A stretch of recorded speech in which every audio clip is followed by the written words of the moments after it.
कायदा आणि सुव्यवस्थेचा विषय गेले 1.5 ते 2 महिने चालू आहे। माझी राज्याच्या माननीय मुख्यमंत्र्यांना मागणी आहे की तुमच्या गृहमंत्र्याचा तातडीने राजीनामा घेतला पाहिजे। सातत्याने जालन्याला ज्या अमानुष पद्धतीने महिलांवर मुलांवर अन्याय आणि लाठीचार्ज केला याच गृहमंत्रालयाने, त्यानंतर ज्या पद्धतीने कोयता गँग असेल, ड्रग माफिया असेल आणि ज्या पद्धतीने मग मराठा असेल, धनगर, लिंगायत, मुस्लिम समाजाच्या आरक्षणाचे विषय असतील, अतिशय असंवेदनशील हे सरकार आहे आणि हे सगळं पूर्ण अपयश हे सरकारचं आहेच, पण त्याच्यात गृहमंत्रालयाचं जास्त आहे। त्याच्यामुळे या राज्याच्या गृहमंत्र्यांनी तातडीने राजीनामा दिला पाहिजे। एक मुद्दा असा आहे की अजितदादांचे आमदार सुद्धा आंदोलन करताना दिसत आहेत, त्यांचंच सरकार आहे, कुठेतरी विश्वास नाही का सरकारवर? हे मी कालच बोलले होते, मी कालपासून हेच मांडतेय की काल सत्तेत असलेले जे आमदार आहेत, कॅबिनेट चालली होती सह्याद्रीला, आंदोलन सत्तेत असलेले आमदार करत होते गव्हर्नर हाऊसला। गव्हर्नर हाऊस आणि सह्याद्रीमध्ये तुम्ही चालत जरी गेला तरी 10 मिनिटापेक्षा जास्त वेळ लागत नाही। तर सह्याद्रीवर जाऊन न्याय मागण्यापेक्षा सत्तेत असलेले गव्हर्नर हाऊसला सत्तेत असलेले आमदार हे जातात, याचाच अर्थ आम्ही तर विरोधातच आहोत, पण सत्तेत असलेल्याही आमदारांना ह्या सरकारवर, ट्रिपल इंजिन खोके सरकारवर विश्वास राहिलेला नाही।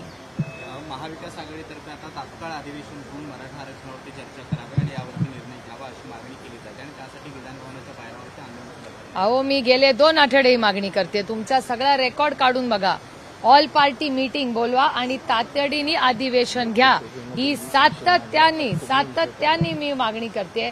आणि माझा स्वतःचा रेकॉर्ड तुम्ही काढून बघा आणि सत्तेतले बाकी सगळ्या खासदारांचा रेकॉर्ड काढून बघा। मराठा आरक्षण, धनगर आरक्षण, लिंगायत आरक्षण आणि मुस्लिम आरक्षणाबद्दल महाराष्ट्राच्या वतीने सगळ्यात जास्त वेळा हा मुद्दा मांडलेली खासदार कोण आहे, हा डेटा स्पीक्स फॉर इटसेल्फ।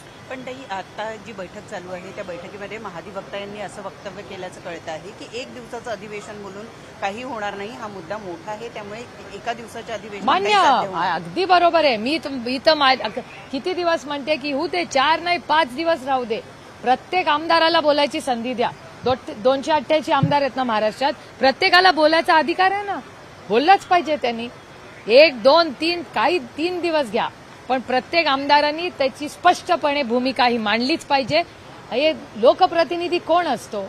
सर्वसामान्य मायबाप जनतेचा आवाज म्हणून आम्ही इथे येतो आणि तीच जर भूमिका मांडता येत नसेल तर काय उपयोग त्या जबाबदारीचा किंवा त्या आमदार खासदाराचा? आरक्षण द्यायचं आहे, यासाठी कायद्याची बाजू समजून घेतली पाहिजे अशा पद्धतीचं आव्हान देवेंद्र फडणवीस यांना आता सुचायला लागलं। माननीय देवेंद्रजी आमच्या घराच्या बाहेर येऊन म्हणले होते पहिल्या कॅबिनेटमध्ये आरक्षण देऊ धनगर समाजाला। काय झालं? 10 वर्ष झाली, गल्लीपासून दिल्लीपर्यंत त्यांचं सरकार आहे ना। मराठा समाजाला 30 दिवसात, आज जरांगे पाटलांचा मनाचा मोठेपणा आहे की ते स्वतःहून म्हणले 30 दिवस नको, चला मी 10 दिवस जातो। हे मनोज जरांगे पाटलांचा दिलदारपणा होता की 10 दिवस वाढवून गेले। 40 दिवस या सरकारला दिले होते, मग हा मॅजिक नंबर 40 दिवसाचा आणला कुठून? देवेंद्र फडणवीस त्याच सरकारमध्ये आहेत ना, मग 40 दिवसाचा मॅजिक नंबर आणला कुठून? सातत्याने सगळ्या समाजाचा अपमान करा, त्यांना दुखवा, त्यांना फसवा, हेच हे भ्रष्ट जुमला पार्टीचं जे हे ट्रिपल इंजिनचं खोके सरकार आहे, हे त्यांचं पूर्णपणे अपयश आहे। बरोबर आहे, जरांगे पाटील म्हणले बरोबर आहे, आणि जरांगे पाटलांना जसा त्यांनी दगाफटका केलाय तसा सगळ्यांनाच केलाय, या राज्यातल्या महिलांना केलेला आहे। महिला सुरक्षितता कुठे? मराठा समाज, धनगर समाज, लिंगायत समाज, मुस्लिम समाज सगळ्यांनाच धोका दिलाय।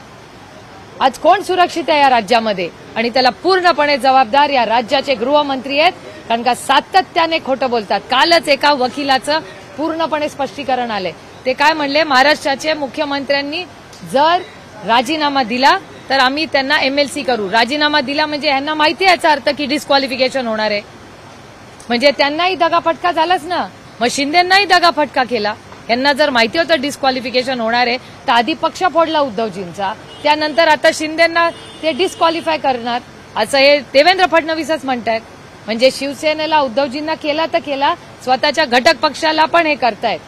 माझी या अजित पवार गटाला ही विनम्र विनंती आहे की कधीतरी एका ताटात जेवलोय आपण, ते आता शिंदेना पण धोका देत आहेत. त्याच्यामुळे संभाल के रहो इस भारतीय जनता पार्टी भ्रष्ट जुमला पार्टी से. आता जरांगे पाटील यांनी आरक्षणाच्या मागणीसाठी जे आंदोलन पुकारलेलं होतं ते इतके दिवस शांततेत सुरू होतं, अचानकपणे जाळपोळ त्याचबरोबर हिंसक वळण जे लागलेलं आहे याच्यामध्ये कुठे राजकीय हस्तक्षेप होतो आणि आंदोलनाला बदनाम करण्याचा डाव गृह मंत्रालयाचं अपयश आहे. गृहमंत्री काय करतायत? इंटेलिजन्स डिपार्टमेंट असताना मग त्यांना माहिती नव्हतं? गृहमंत्री काय करतायत? दुसऱ्या राज्यात जातात प्रचाराला, यांना दुसऱ्या राज्यात प्रचाराला जायला वेळ आहे, पण राज्याची सुरक्षितता याच्यासाठी वेळ नाही गृहमंत्र्याला. मी गेले अनेक दिवस ही मागणी करते आणि त्या मागणीवर मी ठाम आहे की ह्या राज्याच्या गृहमंत्र्यांनी तातडीने राजीनामा दिला पाहिजे, त्याच्याशिवाय हे प्रश्न सुटणारच नाही. राष्ट्रवादीला टार्गेट केलं जात आहे का? ज्या पद्धतीनं बीडमध्ये सगळा प्रकार घडला त्याच्यावरून असं वाटतंय की राष्ट्रवादीला टार्गेट केलं जात आहे? नाही, राष्ट्रवादीला टार्गेट केल्याशिवाय त्यांची हेडलाईनच होत नाही. पण ज्या पद्धतीने सोळंकींच्या कुटुंबावर झाला, संदीप क्षीरसागरची लहान लहान मुलं हो, त्या बायकोशी बोला, मी बघत होते, बिचारी पोरगी थरथर कापत होती फोनवर, म्हणजे तिला बोलता येत नव्हतं, कोलॅप्स झाली होती. पण काय करणार, ती मुलांना वाचवायचं होतं तिला. अमरसिंह पंडितांच्या घरावर त्यांचे सिनियर सिटीजन आई वडील आहेत. अहो, राजनीती एक तरफ, काही माणुसकी राहिली की नाही या राज्यात? भारतीय जनता पक्षाला फक्त मताचं राजकारण येतं. आम्ही नाही विसरलो, आमच्यावर कैलासवासी यशवंतराव चव्हाणांचे संस्कार आहेत. राजकारण एका बाजूला, माणुसकी पहिली आहे. आणि छत्रपतींचं नाव घेऊन तुम्ही राजकारण समाजकारण करताना, शाहू फुले आंबेडकरांचं नाव घेताना, मग माणुसकी कुठे गेली या भारतीय जनता पक्षाची?